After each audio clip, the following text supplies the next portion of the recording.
talk about a very interesting, though quite rare disorder in pediatric practice, one which can have huge implications if it's missed out in clinical practice, that is pheochromocytoma. So, pheochromocytoma is basically a distinct form of endocrine neoplasia, and this has got unique perspective in terms of children. So, how is pediatric pheochromocytoma different from adults, Dr. Alapan? So pediatric pheochromocytomas are usually presentation is different from the adult one. They usually present like sustained hypertension, while paroxysmal syndromes are much more common in case of adults. Yeah. Pheochromocytoma is comparatively rare in comparison to the adult counterpart.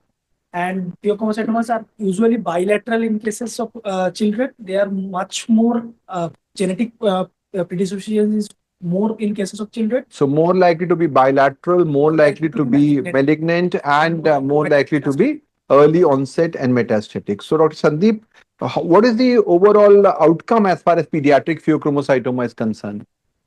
Is it a good outcome or a bad outcome? It is a bad outcome. So generally compared to adults, it may have a better outcome overall, because even if it is metastatic, there are good chances of recovery, which is there. And that becomes important. So the most common presentation for pheochromocytoma is hypertension. Yeah. What should be avoided in a child whom you are suspecting as hypertension, and maybe pheochromocytoma is the possibility? Which intervention should be avoided? Beta blockers should be avoided. So we should not give beta blockers, because that can really cause a lot of unopposed alpha effect, and that can cause crisis in that perspective. Which genetic disorders are common? So we discussed that it's more likely to be heredity. Which are the common genetic disorders in pediatric pheochromocytoma? VHL. So VHL is the commonest as far as the overall pediatric age group is concerned. NF1 would be the second one, and men with usually a later age of onset in that regard. So we are going to talk about pathophysiology of pheochromocytoma, clinical manifestations. So if you have a clinical presentation, like somebody has come to you with clinical features, you look at the risk level, there is a sustained hypertension, paroxysmal episodes. If they are not there, do not do workup. As I said, most of them are not going to be pheo. But if they are there, you do a urinary metanephrin. If the presentation is incidental, like incidentalloma, you may do a urinary metanephrin, maybe a good enough test. If it's a known familial, you can do a genetic test. If it's negative, do not do a workup. If it's positive, then you can do a plasma metanephrin. So this is how you can choose which test will suit best to your patient. Yes. If you do spot urine, make a difference. There are some studies which are there, but generally we prefer a continuous 24-hour correction. Get other spot urine. They don't collect for 24 hours. Yeah, so I think we should encourage more of, if you're really wanting to look at a more like a 24-hour on that, because it may be a episodic production. So it may produce sometime. It's not like albumin that is there continuously. It may be an episodic presentation. So if you compare the various levels and which is high, which is low, you can make a clue as to what you're looking at. So if you have a high level of everything, including VMA, normetanephrine, and metanephrine, this is most likely to be a MEN or a NF1, which is basically a adrenergic tumor, basically. If you have got a high level of methoxytyramine, that's an indicator of malignant pheochromocytoma. If your levels are predominantly normetanephrine high, they are going to be von Hippel-Lindau disease. While if you have high methoxytyramine with everything being normal, then this could be SDH and metastatic. So it's better to at least, so VMA, I would say, is something you may or may not do. Normetanephrine, metanephrine, if you have a high chance of malignancy, get a methoxytyramine. That's what we should recommend. If you have isolated VMA elevation, then you have an asymptomatic PGL, which may not be of much consequence from a clinical perspective in that regards. So we know that this is a pheoparaganglioma. Then how do you localize that? You can use either a CT scan, which provides higher radiation. It's not very good for something which is extra abdominal. MRI is an agent which is good for abdominal. Head and neck, particularly MRI, is the agent of choice.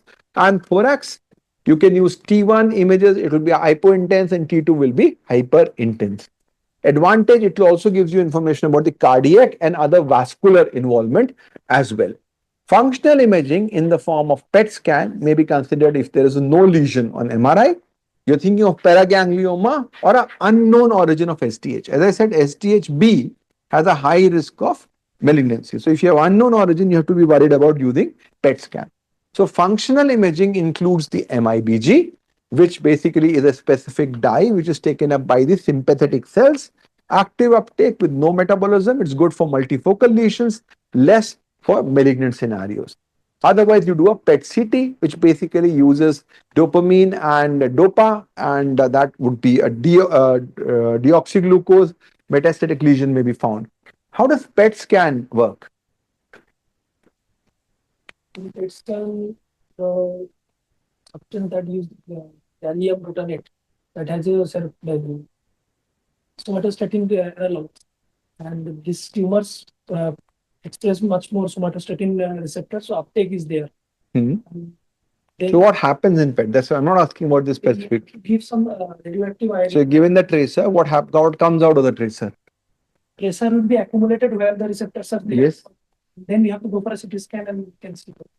So you just accumulate the tracer and you get the CT scan.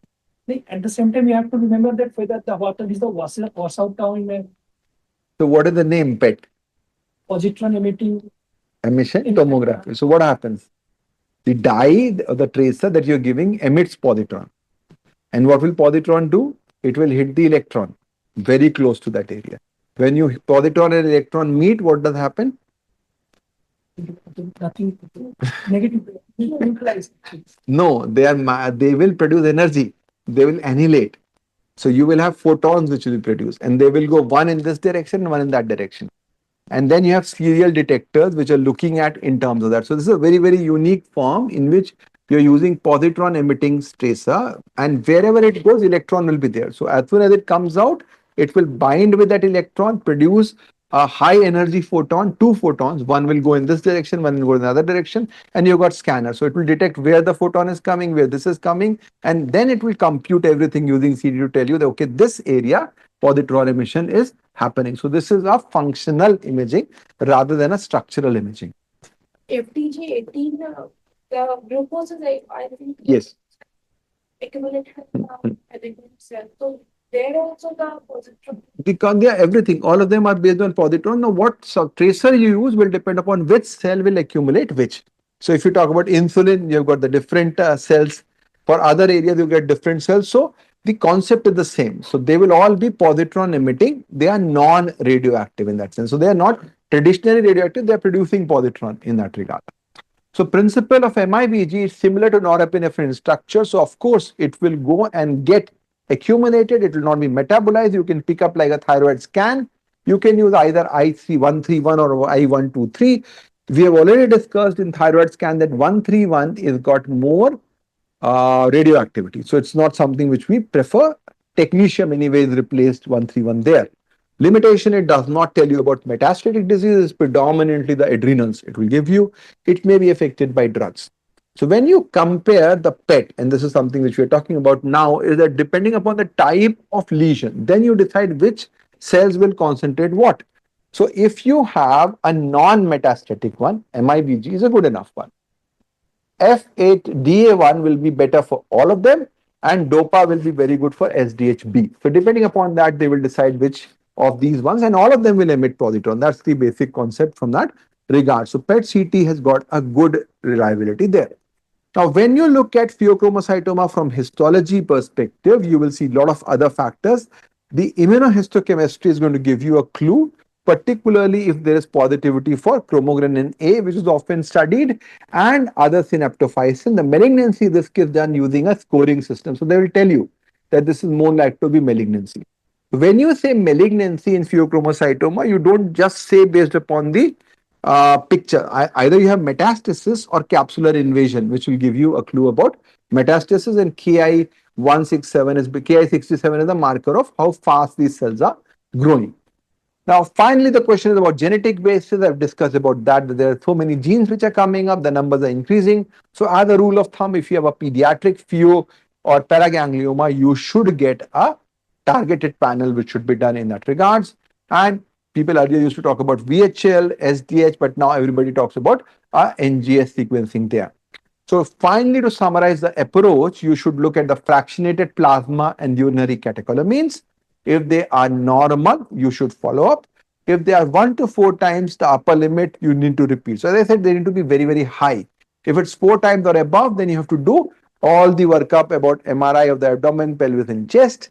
If it's positive in that regard, you can start workup for SDH, and if it's negative, you start workup for MIBG. So the imaging and other parameters will depend upon other scenarios. So we'll have a few cases. 12-year-old boy with panic attack, Dr. Alapan, sweating, palpitation, and tremor. BP is 116/64. Normal thyroid profile, plasma metanephrine is very high. Referred as pheochromocytoma. So this boy does we have any family history of No. so this things could be an anxiety attack. So this is the BP is not very high. There's no sustained hypertension. The levels are too borderline. So we should not label it as a pheochromocytoma. So again, unnecessary workup was being done. Dr. Sandeep, 18-year-old girl with headache, persistent, panic-like attack, BP is 160/90, plasma metanephrine is high, MRI is normal. How do you interpret it? Sir, how high is the metal? 3 times? But sir, in such scenario, when we should always go for urine metanephrine if at all required. Sir. Okay. MIBG was also done, which was normal. So, as you said, this could be a non-specific finding. So, high plasma metanephrine is not reliable.